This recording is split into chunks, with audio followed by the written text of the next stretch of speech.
Israel और फिलिस्तीन का युद्ध जारी है और इजराइल की मदद के लिए अमेरिका उसके साथ खड़ा है और उसने अपने 2 युद्धपोत को भूमध्य सागर में तैनात कर दिया है। लेकिन अब रूस ने भी इसके जवाब में काला सागर में अपनी सबसे ताकतवर मिसाइल किंजल की तैनाती कर दी है। ये एक ऐसी मिसाइल है जिसे रोका नहीं जा सकता है और फिलहाल दुनिया के किसी भी देश के पास इसे रोकने की ताकत नहीं है, क्योंकि यह 6000 से 12000 किलोमीटर प्रति घंटा की गति से हमला करती है। इजराइल हमास युद्ध में अपने साथी देश इजराइल की मदद के लिए अमेरिका ने भूमध्य सागर में अपने 2 स्ट्राइक युद्धपोत को तैनात कर दिया है और इन दोनों युद्धपोतों पर अमेरिका के हजारों कमांडो तैनात है और इसके साथ ही दर्जनों फाइटर जेट्स, खतरनाक मिसाइलें और अटैक हेलीकॉप्टर्स तैनात हैं।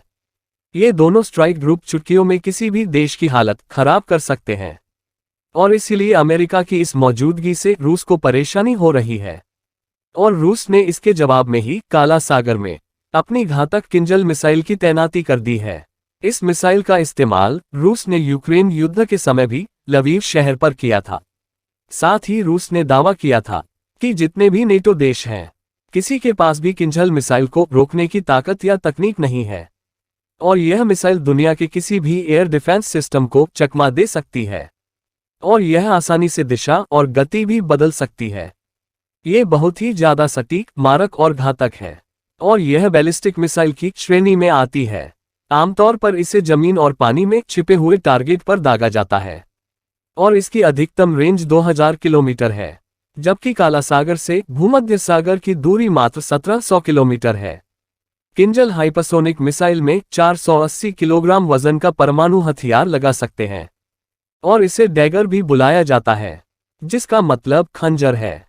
इससे पहले रूस ने पिछले साल इस मिसाइल का इस्तेमाल दक्षिण पश्चिम यूक्रेन के एक अंडरग्राउंड वेयरहाउस को उड़ाने में किया था। रूस के सरकारी मीडिया तास की रिपोर्ट के अनुसार रूस ने अपने हाइपरसोनिक मिसाइल का प्रदर्शन पहली बार साल 2018 में किया था। रूस ने 1941 और 1945 में विक्ट्री डे मिलिट्री परेड में शामिल किया था। उसने इसे अपने मिग-31 के लड़ाकू विमान में तैनात किया है। फिलहाल हाइपरसोनिक मिसाइल कुछ चुने हुए देशों के पास ही है, जिसमें अमेरिका, रूस और चीन शामिल हैं। लेकिन रूस के पास जो ICBM-A वैनगार्ड मिसाइल है, ये ध्वनि की गति से 20 गुना ज्यादा रफ्तार से हमला करती है, यानी कि 24,696 किलोमीटर प्रति घंटा की स्पीड से।